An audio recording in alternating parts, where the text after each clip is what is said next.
और वचन देहधारी हुआ और हमारे बीच में जीरा किया।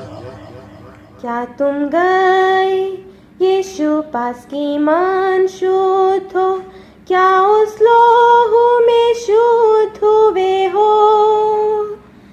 क्या संपूर्ण भरोसा उस पर रखते हो? क्या उस लोहू में शुद्ध हुए हो? क्या तुम शुद्ध हुए हो?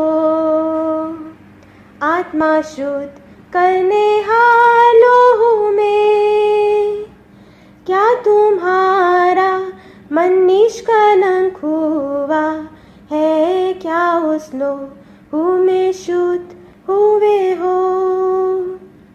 क्या तुम चलते प्रतिदिन प्रार्थना के साथ? क्या उस लोहू में शुद्ध हुए हो? क्या निरंतर चैन है तुझे यीशु से? क्या उस लोहू में शुद्ध हुए हो? क्या तुम शुद्ध हुए हो?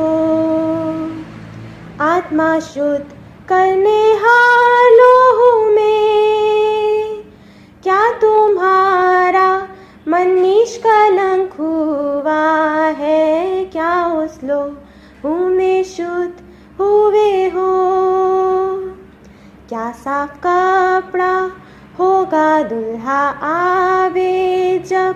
क्या उस लोहू में शुद्ध हुए हो? क्या तैयार है प्राण स्वर्ग धाम में जाने को? क्या उस लोहू में शुद्ध हुए हो? क्या तुम शुद्ध हुए हो? आत्मा शुद्ध करने हालों में क्या तुम्हारा मन निष्कलंक हुआ है? क्या उस लोहू में शुद्ध हुए हो? पाप का मैला वस्त्र अब उतार के छोड़ उसके लोहू में शुद्ध होके आ। मन शुद्ध के लिए सोता बहता है, उसके लोहू में शुद्ध होके आ। क्या तुम शुद्ध हुए हो? आत्मा शुद्ध करने हालों में क्या तुम्हारा मन निष्कलंक हुआ है? क्या उस लोहू में शुद्ध हुए हो? प्रभु यीशु मसीह के प्रिय और मधुर नाम में एक बार फिर से मैं आप सभी विश्वासियों का और प्रत्येक इस रविवारी आराधना में जो शामिल हैं सभी का मैं स्वागत करता हूं। और प्रभु से मेरी प्रार्थना है कि एक बार फिर से हम सबों को परमेश्वर अपने वचन से तृप्त करे और हम परमेश्वर की बातों को जो हमारे जीवन के संबंध में है जान सकें। प्रभु का धन्यवाद हो कि प्रभु ने हमें एक और बार ऑनलाइन आराधना करने का अवसर दिया है। आइए हम आज एक ऐसे विषय पर मिल करके ध्यान दें जिसका हमारे लिए जानना अत्यंत आवश्यक है, क्योंकि इन दिनों में जबकि कोरोना वायरस का डर और उस पर जो मृत्यु का जो दर चल रहा है उससे हर एक लोग जो है भयभीत है।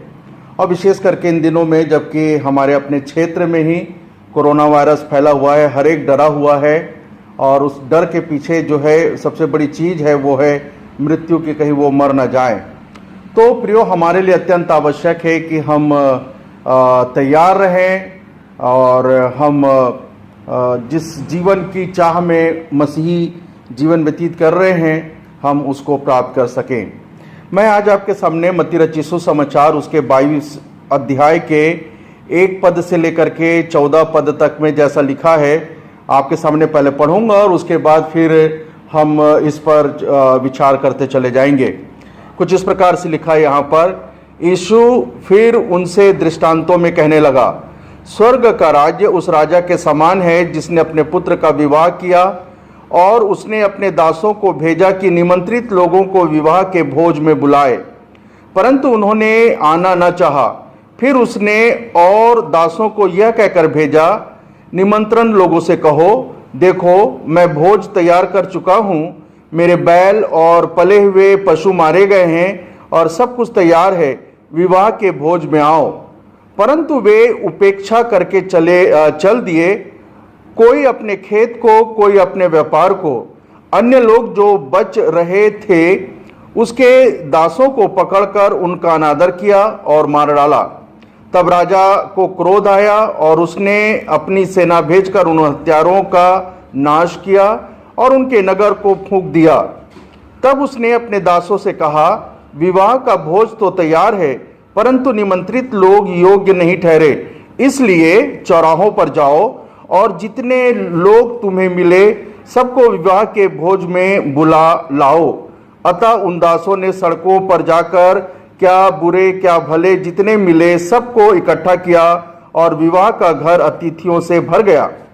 जब राजा अतिथियों को देखने भीतर आया तो उसने वहां एक मनुष्य को देखा जो विवाह का वस्त्र नहीं पहने था। उसने उससे पूछा, हे मित्र, तू विवाह का वस्त्र पहने बिना यहाँ क्यों आया? उसका मुंह बंद हो गया। तब राजा ने सेवकों से कहा, इसके हाथ पांव बांधकर उसे बाहर अंधियारे में डाल दो, वहां रोना और दांत का पिसना होगा। फिर 14वें पद में लिखा हुआ है, क्योंकि बुलाए हुए तो बहुत है परंतु चुने हुए थोड़े हैं।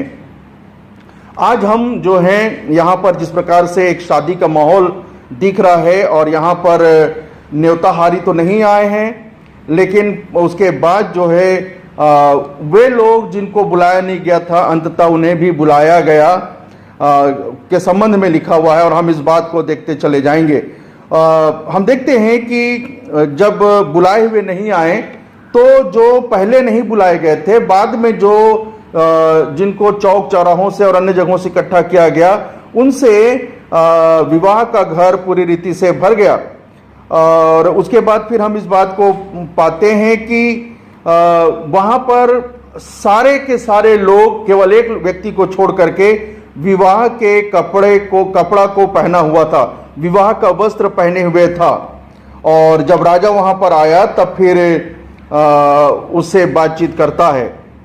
प्रियो, ये ऐसा प्रतीत होता है कि विवाह का भोज का कपड़ा पहनना उन समयों में अत्यंत आवश्यक था, और इसीलिए मैंने जो पढ़ा है इतिहास में वो इस बात की ओर इशारा करता है कि अधिकतर बड़े लोगों को, धनवान लोगों को या पैसे वालों को या जिनके पास कपड़े पहनने और कपड़े दूसरों को पहनाने की योग्यता होती थी, उनको बुलाया जाता था कि जब लोग आए तो अपने साथ, उनके साथ जितने भी आते वे सारे विवाह के भोज में शामिल हो उन कपड़ों के साथ जो उस समय का रहा होगा, और हर एक जो है कपड़े पहन करके आते थे।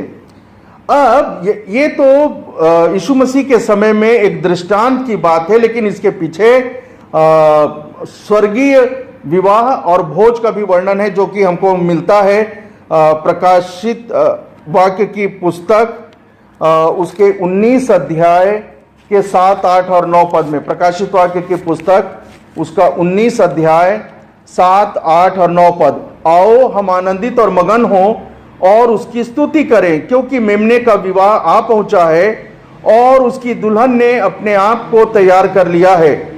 उसको शुद्ध और चमकदार महीन मलमल पहनने का अधिकार दिया गया, क्योंकि उस महीन मलमल का अर्थ पवित्र लोगों के धर्म के काम है। तब स्वर्गदूत ने मुझसे कहा, यह लिख कि धन्य है वे जो मेमने के विवाह के भोज में बुलाए गए हैं। फिर उसने मुझसे कहा, ये वचन परमेश्वर के सत्य वचन हैं। प्रियो, हमको और आपको इस बात को स्मरण करना है कि ये जो आज हमने पढ़ा है एक दृष्टांत है, लेकिन इसके पीछे का जो आत्मिक शिक्षा है वो ये है कि एक वास्तव में एक वास्तविक विवाह होने वाला है जिसमें सारे लोग बुलाए जा रहे हैं। जो निमंत्रित हैं, जो उसके बाद जो बुलाए जा रहे हैं, वे सारे वहां पर पहुंचेंगे। लेकिन चीजें जो है वो ये है कि प्रत्येक को विवाह का कपड़ा पहने हुए रहना है। 14वें पद में, 22 अध्याय के 14वें पद में लिखा है कि बुलाए हुए तो बहुत है परंतु चुने हुए थोड़े हैं। अब ये हमारे और आपके लिए कंसर्न की बात है, हमारे लिए बड़ी चिंता की बात है, क्योंकि विवाह का कपड़ा पहनना अत्यंत आवश्यक है। तो आइए हम समझने की कोशिश करें कि विवाह का कपड़ा क्या है जिसको हर एक को पहनना है, क्योंकि इसके बगैर आप विवाह में शामिल नहीं हो सकते, भोज में, उत्सव में शामिल नहीं हो सकते और आपको वहां से निकाल दिया जाएगा। और जैसे यहां पर 13वें पद में राजा ने अपने सेवकों से कहा, इनके हाथ पांव बांधकर इनको अंधियारे में डाल दो और वहां रोना और दांतों का पीसना होगा, अर्थात वो नरक का जगह है जिसके बारे में यहां पर चर्चा की गई है। और इसलिए हमारे लिए अत्यंत आवश्यक है कि हम कुछ सवालों के साथ परमेश्वर के इन वचनों को समझने की कोशिश करें। सबसे पहली बात जो मैं आपके सामने रखना चाहता हूं वो ये है कि विवाह का भोज क्या सबके लिए है। आज मुझको और आपको जिस बात को समझना है वो ये है कि क्या विवाह का भोज सबके लिए अवेलेबल है कि नहीं, सबको पर्याप्त मात्रा, सबके लिए पर्याप्त मात्रा में है या नहीं, और विवाह का भोज किसे कहते हैं। ये कुछ ऐसी चीजें हैं जिसको हमको और आपको समझने की आवश्यकता है। यदि हम बाइबल में जाएं, यशायाह नबी की पुस्तक उसका 61 अध्याय, यशायाह नबी की पुस्तक उसका 61 अध्याय और उसके 10वें पद को पढ़ें तो यहां पर कुछ इस प्रकार से लिखा है, मैं यहोवा के कारण अति आनंदित होऊंगा, मेरा प्राण परमेश्वर के कारण मगन रहेगा, क्योंकि उसने मुझे उद्धार के वस्त्र पहनाए और धर्म की चादर ऐसे उड़ा दी जैसे दुल्हा फूलों की माला से अपने आप को सजाता और दुल्हन अपने गहनों से अपना श्रृंगार करती है। ये जो कपड़ा है विवाह में शामिल होने का, भोज में शामिल होने का, वो इस बात की ओर इशारा करता है कि इसे उद्धार का कपड़ा कहा जाता है। और हमको और आपको मालूम है कि उद्धार के कपड़ा का जो मतलब होता है वो क्या होता है। अब ये मुझको और आपको समझना है। उद्धार का कपड़ा तो है, बाइबल में लिखा हुआ है। चलिए हम उस बात को थोड़ा सा समझने की कोशिश करें। रोमियो की पत्री उसका 10 अध्याय, रोमियो की पत्री उसका 10वां अध्याय और उसके 13 पद में यदि हम जाएं, जो कोई प्रभु का नाम लेगा वो उद्धार पाएगा। अब यहां पर यह लिखा हुआ है कि जो कोई प्रभु का नाम लेगा वो उद्धार पाएगा। और यदि हम 17वें पद में आ जाएं तो ये जो है एक कड़ी है, जो विश्वास, उद्धार विश्वास से होता है और विश्वास सुनने से होता है और सुनना मसीह के वचन से होता है। जब हम इन प्रक्रियाओं से होकर के गुजरते हैं तब हमारे जीवन में उद्धार आता है। हम पहले प्रभु का वचन सुनते हैं, फिर उसके बाद जो है विश्वास हमारे अंदर में आता है और फिर उसके बाद जो है हमको, जब हम अपने पापों को मानते हैं, हमारा उद्धार होता है। तो ये वो वस्त्र है जिसे पहन करके हर एक व्यक्ति स्वर्ग में प्रवेश कर सकता है। और लेकिन याद रखिएगा, बाइबल में जैसे हमने पढ़ा कि बुलाए हुए तो बहुत है परंतु चुने हुए थोड़े हैं, इस बात को कभी मत भूलिएगा। और इसलिए अपने आप को सदा तैयार रखिएगा ताकि हम परमेश्वर के वचन के अनुसार से उद्धार के वस्त्र को पहन करके, जो विवाह का वस्त्र कहलाता है, स्वर्ग में प्रवेश करने पाए और वहां पर हमारे साथ आनंद हो। और इसीलिए बाइबल में हम इस बात को पढ़ते हैं। यदि आप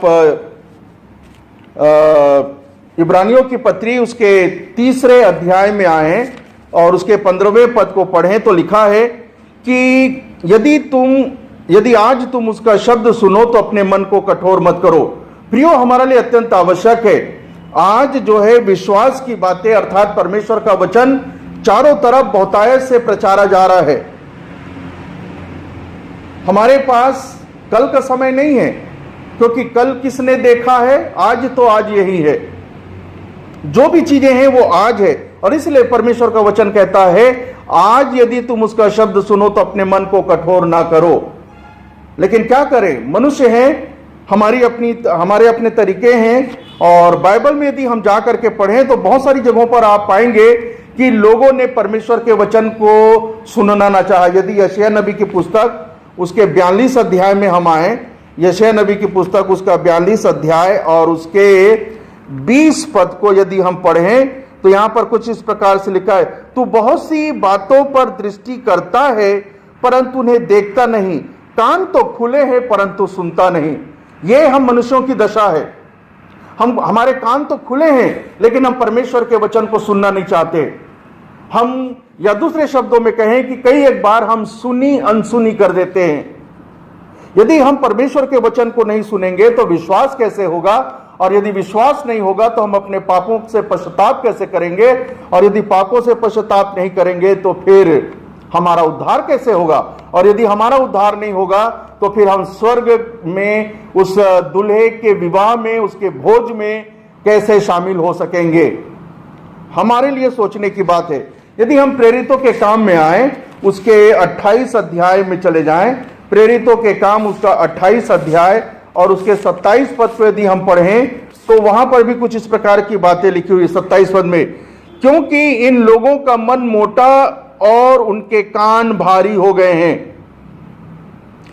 और उसके बाद जो है हम इस बात को पढ़ते हैं, कानों से सुनते तो हैं परंतु देखते, समझते नहीं, बुझते नहीं कि क्या कुछ परमेश्वर कह रहा है।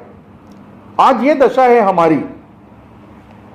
इस प्रकार से ऐसा लगता है कि हमारे लिए विवाह के भोज में शरीक होना, अर्थात स्वर्ग में जो विवाह रचा जा रहा है, मेमने का विवाह रचा जा रहा है, उसमें हमारा शामिल होना बड़ा ही कठिन जान पड़ता है।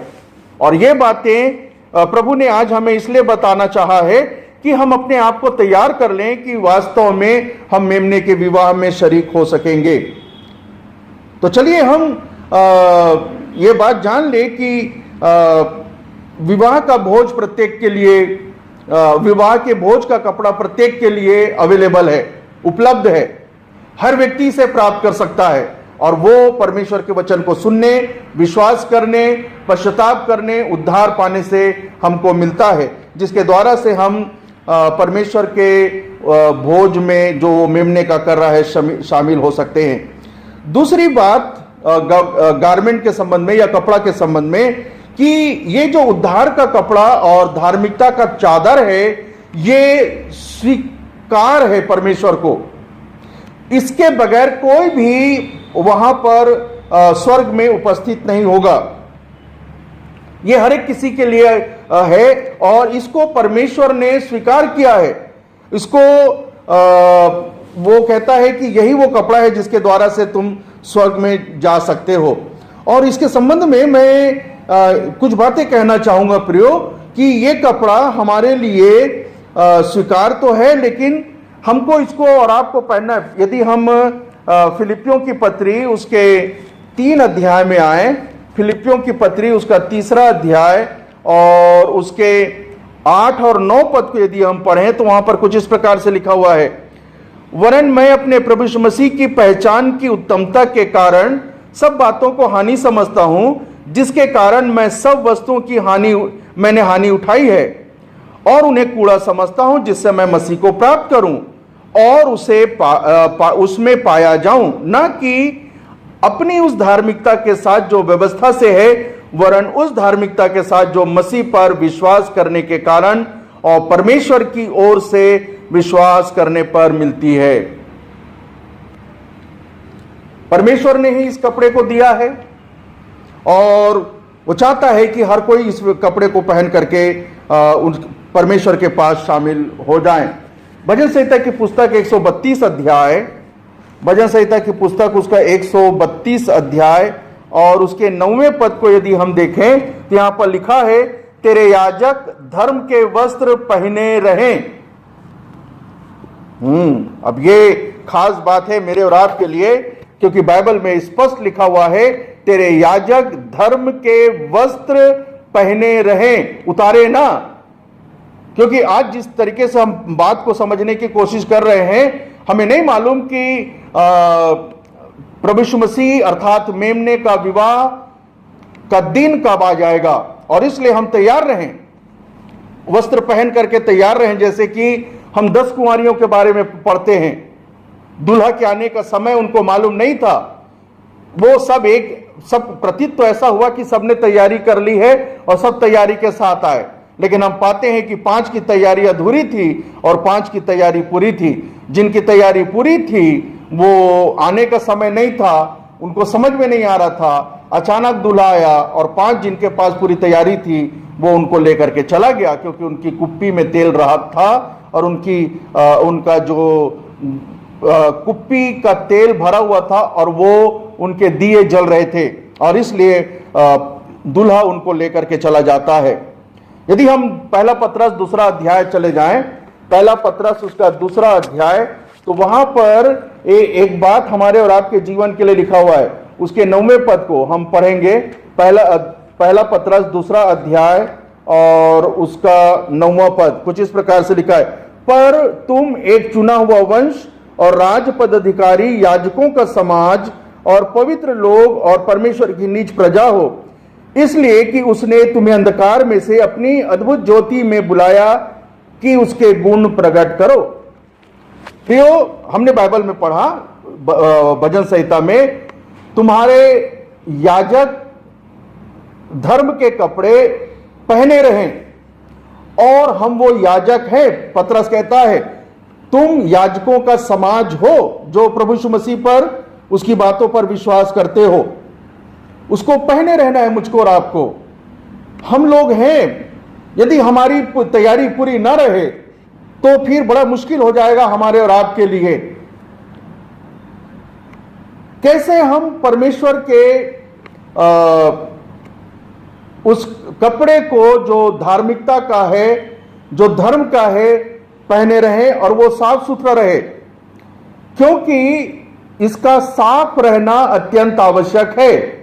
बाइबल में हम यदि इफिसियों की पत्री उसके 5 अध्याय में चले जाएं तो वहां पर जो विवाह के संबंध में बातें कही गई है, उसको पढ़ने के बाद हमको ये बातें समझ में आ जाएगी। इफिसियों की पत्री उसका 5वां अध्याय, यहां पर पति पत्नी को लेकर के यीशु मसीह ने या पौलुस ने यीशु मसीह के संबंध में, कलीसिया के संबंध में बातें कहा। हे पतियों, अपनी अपनी पत्नी से प्रेम रखो जैसे मसीह ने भी कलीसिया से प्रेम करके अपने आप को दे दिया कि उसको जल के स्नान के द्वारा शुद्ध करके पवित्र बनाए और एक ऐसी तेजस्वी कलीसिया करके अपने पास खड़ी करे जिसमें न कलंक, न झुर्री, न कोई दाग और ऐसी कोई वस्तु, वरन पवित्र और निर्दोष हो। हमारे और आपके कपड़े जो है प्रियो, निरंतर प्रभु के लहू से धुलते रहने चाहिए, क्योंकि यही वो कहना चाहिए कि धोने वाली वस्तु है जो हमारे कपड़ों को साफ सुथरा रख सकती है। क्योंकि यदि आप प्रतिदिन अपने कपड़े को नहीं धोएंगे तो ये गंदा हो जाएगा और इसका जो उजलापन है वो धूमिल हो जाएगा और ये बड़ा बेकार सा दिखेगा। और इसलिए परमेश्वर चाहता है कि हमारे कपड़े धुले रहें, शुद्ध और साफ रहें और चमकता रहे और ये बिल्कुल परमेश्वर के योग्य बना रहे। मैं 4 तरीके से इस बात को आपके सामने रखना चाहूंगा कि हम इसे कैसे प्राप्त कर सकते हैं, हम इसको किस तरह से अपना बना सकते हैं। सबसे पहली बात, ये कपड़ा फ्री है, इसके लिए कोई आपको कीमत चुकाने की आवश्यकता नहीं है। जो भी कीमत है यीशु मसीह ने हमारे और आपके बदले में चुका दिया। यदि हम इफिसियों की पत्री ही में आ जाएं, 2 अध्याय, इफिसियों की पत्री उसका 2 अध्याय उसके 8 और 9 पद में पौलुस प्रेरित इस प्रकार से लिखता है, क्योंकि विश्वास के द्वारा अनुग्रह ही से तुम्हारा उद्धार हुआ। और फिर उसके नीचे लाइन में लिखता है, ये परमेश्वर का दान है, ना तुम्हारे कर्मों के कारण, ना किसी और बात के कारण, परंतु ये परमेश्वर का दान है। ये स्वतंत्र मतलब फ्री आपको दिया, मुफ्त में आपको और हमको दिया गया है ये, और इसको आप और हम विश्वास के द्वारा से प्राप्त कर सकते हैं। उद्धार का कपड़ा हम विश्वास के द्वारा प्राप्त करते हैं। जैसे हमने पढ़ा रोमियो की पत्री 10 अध्याय के 10वें, 9वें और 10वें पद में कि उद्धार जो है सुनने से आता है, विश्वास से आता है। और ये आप विश्वास करें, वचन को सुनने के बाद ये आपको मिल जाएगा। तीसरी बात जो है इसको पाने का है या कपड़े की खासियत है वो ये है कि हर किसी के लिए फिट बैठता है। आपको इसको अल्टर करने की जरूरत नहीं है, आपको इसमें कुछ करने की जरूरत नहीं है। इसमें इस कपड़े को एक मोटा व्यक्ति भी पहन सकता है, एक दुबला व्यक्ति भी पहन सकता है, उसमें फिट बैठता है और वो उसमें बहुत अच्छा लगता है। और चौथी बात जो है कि ये पिता ने इसे अप्रूव्ड किया है, ये पिता के द्वारा से स्वीकार्य है, क्योंकि 22 अध्याय में जैसे हमने पढ़ा तो 12वें पद में हमने इस बात को देखा कि राजा जो है वहां पर विवाह के भोज के उस स्थान को देखने जाता है। तब उसने देखा कि सारे लोग तो विवाह के भोज पहने परंतु एक नहीं, तो जो विवाह के भोज पहने थे उनको वहीं रहने दिया, और जो विवाह का भोज का कपड़ा पहना हुआ ना था, बाइबल में हम इस बात को पाते हैं कि उसे अंधकार में डाल दिया गया। तो ये जो है हर किसी के लिए है, परमेश्वर के द्वारा स्वीकार है, जिसे हम प्राप्त कर सकते हैं। और सबसे बड़ी खासियत इस वस्त्र की है, ये हमारे तौर तरीकों को बदल देता है। क्या है ना, जब आप कोई खास कपड़ा पहनते हैं तो आपका रंग ढंग जिसको कहते हैं, चाल चलन कहते हैं, बोलने का तरीका कहते हैं, वो सब कुछ बदल जाता है।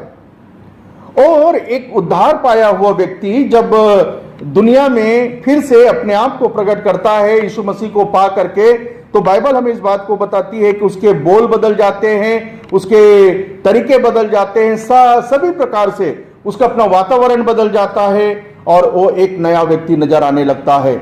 और एक और खास बात जो है वो ये है कि ये व्यक्ति को बाहर से, अंदर से और सदा के लिए बदलता है। एक बार कोई खास कपड़ा पहनने के बाद, और हम खास कपड़े की ही बात कर रहे हैं, उद्धार का कपड़ा, जैसे यशायाह 61 अध्याय के 10वें पद में हमने पढ़ा, उद्धार का कपड़ा, ये परमेश्वर जो जब हमें पहनाता है ना, तो उसकी खूबसूरती अलग होती है और उस पे इतराना या इठलाना अलग होता है। पौलुस प्रेरित बड़े गर्व से अपने उस उद्धार की बातों की चर्चा करता है और वो कहता है कि मैं मसीह पर घमंड करूंगा। और प्रियो, आइए हम सब जो इस बात को समझने की कोशिश करें।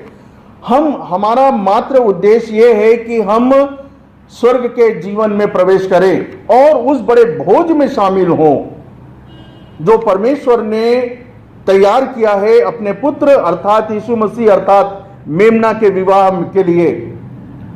और जो उसकी दुल्हन होगी वो कलीसिया होगी, और कलीसिया में जो हम सदस्य हैं, यदि हमने कपड़े नहीं पहन रखा है तो फिर वहीं से हमको नरक में डाल दिया जाएगा।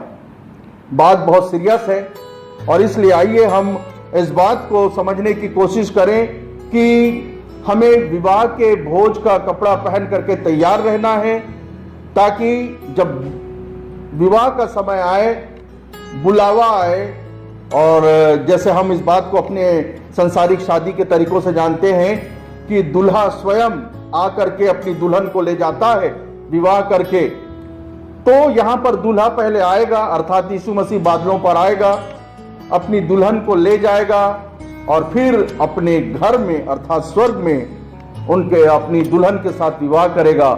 और सभी लोग जो वहां पर आमंत्रित रहेंगे, जो स्वर्ग में पहुंचे हुए होंगे, वे दुल्हा के साथ अब भोज करने पाएंगे और वो बड़े आनंद का दिन होगा। परमेश्वर हमारी सहायता करे कि हम इस बात को समझें कि वास्तव में हमारे लिए उद्धार के वस्त्र को पहनना और धर्म के चादर को ओढ़े रहना कितना महत्वपूर्ण है। इसके बगैर हम अनंत जीवन की कल्पना नहीं कर सकते, यीशु मसीह के साथ जीवन की कल्पना नहीं कर सकते। परमेश्वर हमें आशीष दे, हमें समझ दे कि हम वास्तव में इन वस्त्र के महत्व को समझ करके उसे पहने रहें। और पहनने के लिए आपको विश्वास करना है, वचन सुनना है, विश्वास करना है, अपने पापों का स्वीकार करना है, ताकि आप उद्धार प्राप्त कर सके और परमेश्वर की दृष्टि में आप धर्मी ठहरें और फिर आप स्वर्ग के जीवन में बने रहें। आइए हम प्रार्थना करें। प्रेमी दयालु अनुग्रहकारी पिता परमेश्वर, हम धन्यवाद देते हैं वचन की सत्यता के लिए प्रभु जी, जो तूने हमारे सामने रखा कि विवाह के भोज का वस्त्र पहनना हमारे लिए क्यों अत्यंत आवश्यक है। हमने देखा प्रभु की एक जब तूने बहुत सारे लोगों को चौक चौराहों से और अन्य जगहों से जो पहले निमंत्रित नहीं किए गए थे जब बुलाया तो पाया कि एक व्यक्ति जो है वस्त्र नहीं पहने हुआ है और तूने उसको अंधियारे में डाल दिया जहां रोना और दांतों का पीसना लिखा हुआ है। प्रभु जी हमारे साथ ऐसा ना हो, इसलिए ये बातें तूने आज हमसे कहा, हम तेरा धन्यवाद करते हैं। हमारी दुआ है तेरे इन बातों पर हम विश्वास करें और अपने आप को अभी तैयार कर लें, अभी से तैयार कर लें और प्रतिदिन मेमने के लहू में अपना वस्त्र हम धोते रहें ताकि इसमें कोई दाग न झुर्री न किसी प्रकार की और कोई कलंक की बातें हो, परंतु पवित्र, निर्दोष और शुद्ध हो ताकि हम तेरे योग्य पाए जाए। धन्यवाद के साथ विनती अपने उद्धार करती यीशु के नाम से मांगते सुन ले, कबूल कर, आमीन।